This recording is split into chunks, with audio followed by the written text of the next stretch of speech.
नमस्कार मित्रों, भगवत चर्चा में एक बार फिर आप सबका स्वागत है।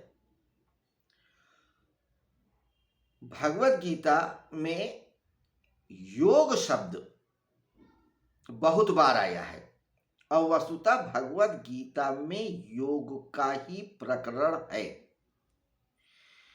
भगवत गीता में आत्मा को परमात्मा में विलीन करने की विधि बताई गई है या मनुष्य को जन्म और मृत्यु से पार होकर के उस परम स्वरूप में स्थित होने की विधि बताई गई है या पतंजलि के अनुसार चित्त की वृत्तियों के निरोध की विधि बताई गई है। यानी कि कोई भी विधि बताई गई हो, वो सारी की सारी विधियां योग को ही प्राप्त करने की या योग की ही है। तो योग शब्द इस भगवत गीता में बहुत बार प्रयुक्त हुआ है। इस भगवत गीता के 18वें अध्याय के नाम के आगे भी योग शब्द जुड़ता है, लेकिन ये जो योग शब्द है ये 7 अर्थों में प्रयुक्त हुआ है। भगवत गीता में जहां कहीं भी योग शब्द आया है वो 7 अर्थों में आए हैं, अलग अलग स्थान पे अलग अलग प्रकरण से। तो जैसे कई जगह एक शब्द आया है योग का भगवत प्राप्ति योग,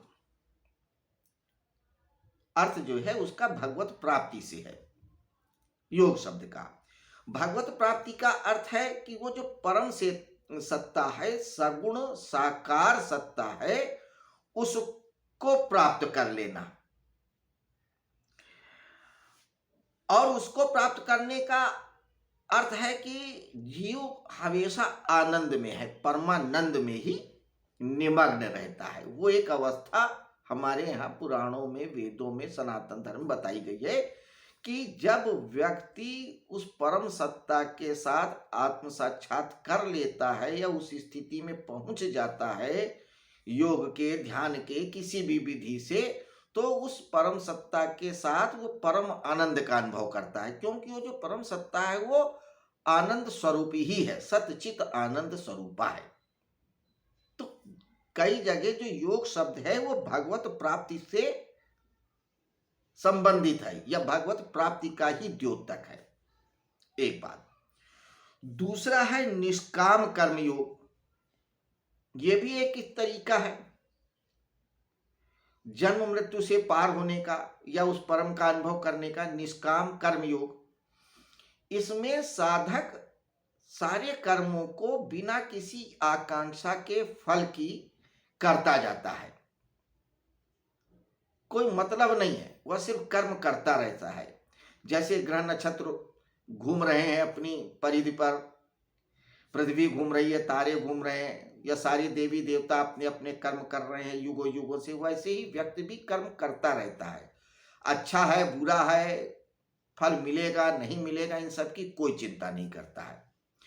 तो वहां पर इस निष्काम कर्म योग से संबंध रखता है योग शब्द।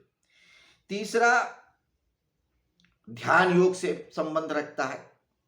जब साधक ध्यान के द्वारा किसी वस्तु, चित्र, बिंब में अपने मन को लगा करके ध्यान करता है और इस स्थिति में पहुंच जाता है कि जहां पे कोई हलन चलन नहीं है, सिर्फ निष्कंप, जैसे किसी स्थान पे बिल्कुल हवा ना हो और दीपक की ज्योति जलती रहे बिना हिले डुले, बस ऐसे ही उसकी आत्म ज्योति जलती रहती है। उसमें कहीं कोई तरंग नहीं होती, कहीं कोई इच्छा नहीं होती, कहीं कोई क्षोभ नहीं होता, कोई दुख नहीं होता, कुछ नहीं होता, सिर्फ ज्योति प्रज्वलित रहती है, सिर्फ चैतन उसका बरकरार रहता है। जानने का भाव, वो ध्यान योग है। तो एक इस अर्थ में भी योग को प्रयुक्त किया गया है। चौथा है भगवत शक्ति रूप योग। जो भगवत की या भगवान की जो शक्ति है उसको प्राप्ति करने के संदर्भ है। जो परम सत्ता है वह बहुत परम ऐश्वर्यवान है, वो कहीं भी आ सकता है, कहीं भी जा सकता है, कुछ भी सोच सकता है, कुछ भी कर सकता है, कुछ भी प्राप्त कर सकता है। उस समस्त शक्तियों को प्राप्त कर लेने के अर्थों में प्रयुक्त हुआ है कि कोई व्यक्ति साधना के द्वारा, भक्ति के द्वारा, ज्ञान के द्वारा उस स्थिति में पहुंच जाए जो कि उस भगवत्ता के गुणों के तरह हो, वैसा ही सर्वज्ञ हो, वैसा ही सर्वशक्तिमान हो, उन अर्थों में भी प्रयुक्त हुआ है। इसके अलावा भक्ति योग के संदर्भ में कि जब व्यक्ति अपने आराध्य के प्रति समर्पित हो जाता है कि हे ईश्वर, हे परम सत्ता, मुझे कुछ नहीं चाहिए, ना जन्म चाहिए, ना मृत्यु चाहिए, ना अच्छा चाहिए, ना बुरा चाहिए, कुछ नहीं, मुझे किसी चीज से मतलब नहीं, सिर्फ मुझे आपका सानिध्य चाहिए, आपका प्रेम चाहिए। सानिध्य भी ना मिले लेकिन मैं आपका स्मरण करता रहूं, मैं आपके भाव में डूबा रहूं, बस यही चाहिए। तो इस भाव से भी संबंधित है योग। इसके अलावा अष्टांग योग है। पतंजलि का जो ध्यान का या योग का जो तरीका है उसमें 8 अंग है। यम, नियम, आसन, प्राणायाम, प्रत्याहार, धारणा, ध्यान, समाधि। जब कोई व्यक्ति इन 8 अंगों को अपने जीवन में उतार के या इन अष्टांग योग का पारायण करके अपनी चित्त की वृत्तियों का निरोध कर देता है और केवल समाधि को उपलब्ध हो जाता है, तो वो उस परम सत्ता का अनुभव कर लेता है। इस संदर्भ में भी ये योग शब्द आया है कहीं कहीं पे। इसके अलावा सांख्य योग यानी कि सम्यक ज्ञान के अर्थों में, जब व्यक्ति सम्यक ज्ञान को उपलब्ध हो जाता है, यानी कि जान जाता है कि सत्य क्या है, असत्य क्या है, जड़ क्या है, चेतन क्या है, क्षेत्र क्या है, क्षेत्रज्ञ क्या है, तो उसको फिर कुछ जानने की जरूरत नहीं रह जाती। इसी सांख्य योग, सम्यक योग को ही ले करके ये क्षेत्र क्षेत्रज्ञ अध्याय बना है। तो जो इस अध्याय में योग का अर्थ है इसी से संबंधित है, सांख्य योग से। ध्यान योग, भक्ति योग, निष्काम कर्म योग, इन सब की तो चर्चा पीछे कर चुके हैं। हालांकि इस सांख्य योग की भी चर्चा किया है दूसरे अध्याय में, लेकिन यहाँ पे दूसरे तरीके से किया है, समझाया गया है, क्षेत्र और क्षेत्रज्ञ, जड़ और चेतन के रूप में। तो भगवत गीता में जो योग शब्द है वो 7 प्रकार से प्रयुक्त हुआ है। ध्यान योग, भगवत प्राप्ति योग, निष्काम योग, भगवत शक्ति रूप योग, भक्ति योग, अष्टांग योग और सांख्य योग। इसी तरीके से योगी शब्द भी प्रयुक्त हुआ है, वो 9 प्रकार से उपयोग में हुआ आया है, यानी कि उसका योगी शब्द का अर्थ 9 रूपों में है, 9 तरीके से समझ सकते हैं। लेकिन वे 9 स्वरूपों में या 9 तरीके से कहां कहां पे किस तरीके से क्या प्रयोग किया, इस पे चर्चा हम कल करेंगे। आज सिर्फ योग शब्द की चर्चा हुई। तो जो आपका ये 7वां है सांख्य योग, सम्यक योग, इसी पे चर्चा हो रही है इस क्षेत्र क्षेत्रज्ञ योग में। तो क्षेत्र क्षेत्रज्ञ योग नामक इस 13वें अध्याय में भगवान श्री कृष्ण ने ये कहा था कि जो परम सत्ता है वो तो एक ही है, लेकिन वो 2 की तरह भासती है, कभी जड़ कभी चेतन। वही जड़ भी है और वही चेतन है। तो जड़ ये शरीर है और चेतन आत्मा है। जड़ ये संसार है और उसको जानने वाला आत्मा क्षेत्रज्ञ है। तो ये क्षेत्र क्षेत्र की तरह समझाया और उन्होंने ये कहा कि जो क्षेत्र और क्षेत्रज्ञ है, इन्हीं दोनों के मिश्रण से ही ये संसार और शरीर बनता है।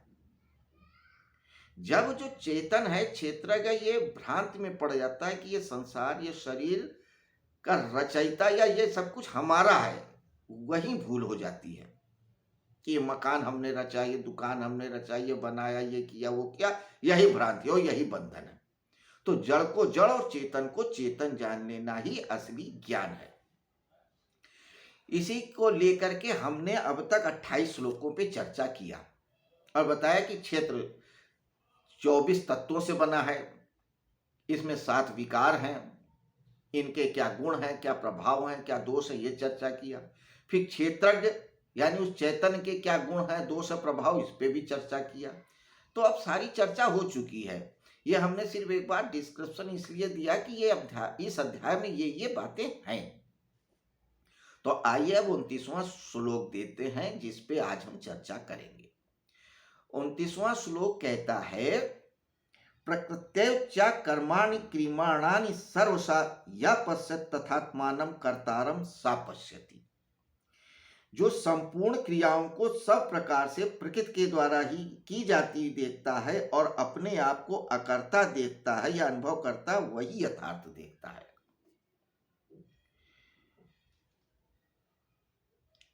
क्रिया, ये सारी की सारी क्रिया होती है। हम कोई ना कोई कर्म करते हैं, जो भी कर्म करते हैं वो एक प्रकार से क्रिया ही है। श्वास लेना, जिसमें प्रयास रहता है जिस क्रिया में, उसको कर्म कह देते हैं। जिसमें प्रयास नहीं होता है उसे क्रिया कहते हैं। तो जो कर्म प्रयास के द्वारा किया जाए उसे क्रिया, जो प्रयास के द्वारा की जाए उसे कर्म कहते हैं, और जो बिना प्रयास के हो उसे क्रिया कहते हैं। जैसे श्वसन क्रिया, हम श्वास ले रहे हैं, प्रयास नहीं कर रहे हैं, या श्वास आ रही है और जा रही है, तो ये क्रिया है जो हो रही है। लेकिन जब हम श्वास को विशिष्ट रूप से लेते हैं तो कर्म हो जाता है। जब प्राणायाम करते हैं तो वही श्वास लेने की जो क्रिया, कर्म हो जाता है कि हम जोर जोर से सांस लेते हैं, विशेष विधि से श्वास लेते हैं, तो वो एक कर्म हो जाता है। तो जब क्रिया करें या कर्म करें, कुछ भी करें, और उससे हम अपने आप को ना जोड़ें या सोचें कि यह सब कुछ जो प्रकृति है उसी में हो रहा है, मैं कुछ नहीं करने वाला हूं, जो कुछ भी हो रहा है प्रकृति में हो रहा है, हम नहीं कर रहे हैं। अब आपने जमीन पे एक बीज जो है डाल दिया, अब वो पेड़ में परिवर्तित हो रहा है, फूल में हो रहा है, क्या आप कर रहे हैं? नहीं कर रहे हैं। आपको भ्रांति है कि मैंने पेड़ उगाया, नहीं, आपने इतना जरूर कर्म किया कि बीज डाल दिया, बाकी वो कोपल हुआ, फिर पेड़ हुआ, फिर फल आए, फूल आए, अपने आप हो रहे, प्रकृति अपने आप कर रहा है। वो पेड़ को बड़ा कर रहा है, फल फूल कर रहा है, उसमें रस पैदा कर रहा है, गुठली बना रहा है, पत्ता निकाल रहा है, कोपल निकाल रहा है, ये सब प्रकृति कर रही है, आप नहीं कर रहे हो। इसी तरह से प्रकृति में सारे कार्य ये जड़ तत्व के द्वारा हो रहे हैं। जड़ तत्व यानी प्रकृति के द्वारा, हम कुछ नहीं कर रहे हैं, हम तो सिर्फ जान रहे हैं, सिर्फ देख रहे हैं। तो जब व्यक्ति सारे क्रियाओं को, सारे कर्मों को प्रकृति के द्वारा होता हुआ जानता है, और यह जानता है मैं कुछ नहीं कर रहा हूं, मैं सिर्फ साक्षी भाव से देख रहा हूं, दृष्टा हूं, वही ज्ञान है। और जैसे ही व्यक्ति ये जान जाता है कि मैं कुछ करने वाला नहीं हूं, मैं सिर्फ दृष्टा हूं, अनुभव करता हूं, जो कुछ भी हो रहा है प्रकृति में हो रहा है, तो वो बंधन में नहीं पड़ता है। यही बात बार बार कह रहे हैं। तो चाहे हम साक्षी हो करके प्रकृति से अपने आप को अलग कर लें,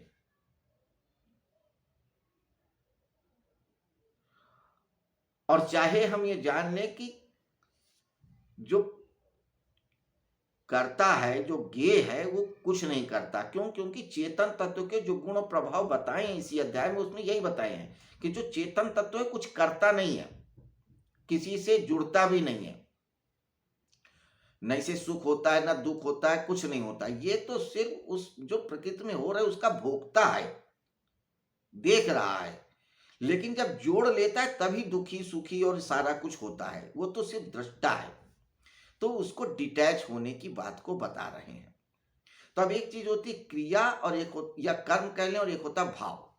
तो हम किसी भी चीज से जुड़ जाते हैं उसके भाव के द्वारा और कर्म के द्वारा।